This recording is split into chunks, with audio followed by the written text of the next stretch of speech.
ఏమంటే క్రైస్తవుల పైన, చర్చిల పైన ఎంత భయంకరంగా ఎలాంటి చట్టాలు చేసి ఎంత భయంకరంగా వారి పట్ల వివక్ష దాడులకు గురి చేస్తున్నారో రోజు వార్తల్లో మనం చూస్తున్నామండి.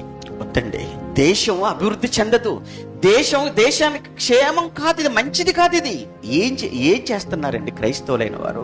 చెడిపోయిన సమాజాన్ని బాగు చేయాలనుకునే వారే తప్ప నీకు నిజంగా ఈ దేశం పైన, సమాజం పైన, ప్రజల పైన ఏ మాత్రం నీకు చిత్తశుద్ధి ఉంటే, మంచి జరగాలి అని కోరుకుంటే వీళ్ళందరినీ పాడు చేసి సినిమాల కోసం ఏమైనా ఆలోచించగలుగుతున్నావా? వాటిని బ్యాన్ చేయించగలుగుతున్నావా?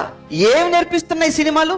సమాజానికి సినిమాలు నేర్పించే మంచి ఏంటో ఒక్కటి చెప్పండి. పలానా సినిమా చూసి సమాజం బాగుపడిందండి, పలానా సినిమా చూసి ఊరంతా మారిపోయిందండి, ఏమంటే పలానా సినిమా వల్ల కుటుంబం బాగుపడిందండి అని ఒక్క సినిమా ఒక విధంగా చెప్పాలి అని అంటే, ఈ రోజు వీళ్ళలో ఈ క్రూరత్వానికి కారణం మూలమే ఈ సినిమాలు అని మేధావులైన వారు, సామాజికవేత్తలు, సంఘ సంస్కర్తలు గోల చేస్తున్నా వాళ్ళెవ్వడు పట్టించుకోవటం లేదు. అక్కడ చూపించింది ప్రతాపం, అవి బ్యాన్ చేయించు.